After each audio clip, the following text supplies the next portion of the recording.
povo lindo! Como é que você tá? Tudo bem? Estamos aqui para mais um episódio do seu, do meu, do nosso TNB. Aquele quadro especial desse canal em que você manda as suas questões e eu te digo se tá na Bíblia. O assunto de hoje é muito interessante. Foi mandado não só por uma, não só por duas, mas por várias pessoas. Mas antes de eu te responder isso, já curte aqui esse vídeo para me ajudar na divulgação. Já se inscreve aqui no canal se você ainda não tá inscrito. E aí eu te faço aquela famosa e longa e grande e maravilhosa pergunta: tá na Bíblia?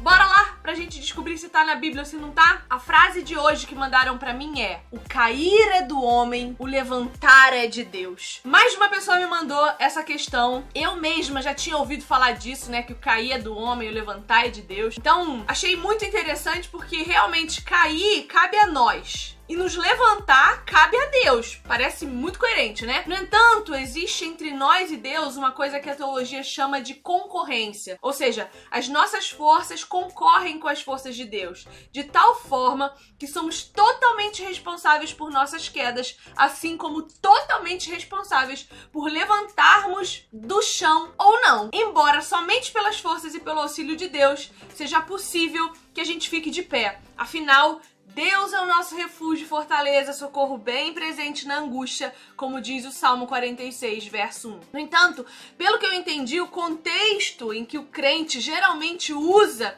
esse dito popular, que vamos deixar bem claro aqui, não está na Bíblia, é nesse contexto que eu fico preocupada. O povo usa quase que como um aval para o pecado, como se cair fosse mesmo esperado de nós, enquanto que de Deus espera-se um servo que tá lá em tempo integral, esperando a gente pecar para correr e nos perdoar e nos ajudar a levantar como príncipes desse mundo. Pelo amor de Deus, crente, não é assim. A gente tem algumas possibilidades para entender de onde surgiu isso.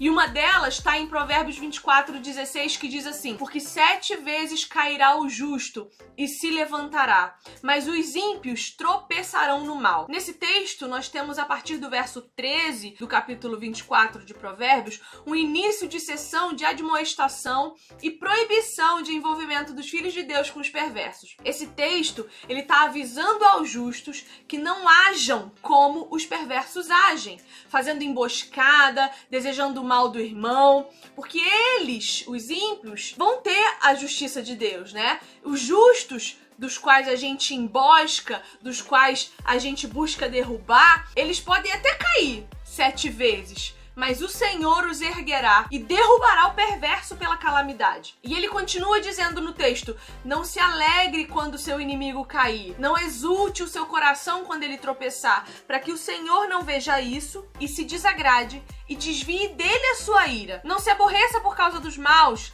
nem tenha inveja dos ímpios, pois não há futuro para o mal, e a lâmpada dos ímpios se apagará. Esse texto está em Provérbios 24, de 17 a 20. Então, o que Deus está dizendo é para que não nos comportemos como os ímpios, porque o justo será erguido pelo Senhor, mas o ímpio será derrubado. E se formos como eles, essa também será a consequência para nós. Esse texto, ele tá longe de ser uma licença para o crente pecar confiando que nada lhe acontecerá por isso. Outro texto que pode ser usado para esse entendimento equivocado é o Salmo 145:14, que diz assim: o Senhor sustenta a todos os que caem e levanta a todos os abatidos. Esse texto traz em si uma premissa: o arrependimento. Os que caem e se arrependem ficam tão abatidos que são levantados pelo Senhor. É isso que o texto quer dizer. Então o homem cai, e isso é dele, se arrepende, e isso é do Espírito, assim como levantar-se, porque entendeu que foi perdoado, e isso é agir de Deus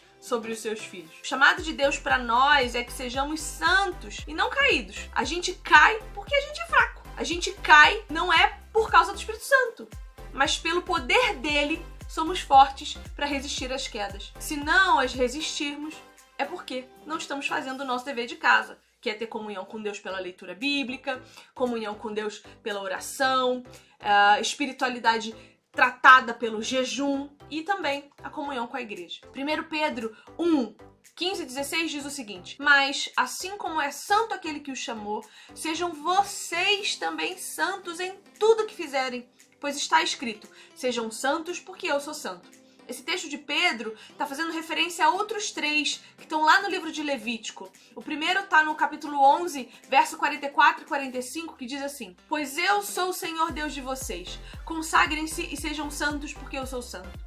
Não se tornem impuros com qualquer animal que se move rente ao chão. Eu sou o Senhor que os tirou da terra do Egito para ser o seu Deus. Por isso, sejam santos, porque eu sou santo. O segundo texto está no livro de Levítico, capítulo 19, verso 2. Diga o seguinte a toda a comunidade de Israel: sejam santos, porque eu, o Senhor, o Deus de vocês, sou santo. Levítico 20, 7 e 8 diz: Consagrem-se, porém, e sejam santos, porque eu sou o Senhor, o Deus de vocês. Obedeçam aos meus decretos e pratiquem-nos. Eu sou o Senhor que os santifica. O chamado de Deus para nós é a santificação, para que nos tornemos como Cristo o é. Deus levanta sim, mas aqueles que se arrependem, e não os que permanecem na iniquidade. Aquele que acha que está puro e que pode fazer o que quiser, não é por esses que Cristo veio se entregar. Olha o que diz Lucas 5, 31 e 32. Não são os que têm saúde que precisam de médico, mas sim os doentes. Eu não vim chamar justos, mas pecadores ao arrependimento. Essas são as palavras de Jesus. E isso precisa também nos consolar, porque aqueles que caem, porque somos suscetíveis ainda à influência do inimigo, tem a quem recorrer. Um coração arrependido recebe o perdão. Olha o que diz 1 João 1, verso 9. Se confessarmos os nossos pecados, Ele é fiel e justo para perdoar os nossos pecados e nos purificar de toda injustiça. Salmo 10, 4 diz o seguinte: Em sua presunção, o ímpio não o busca.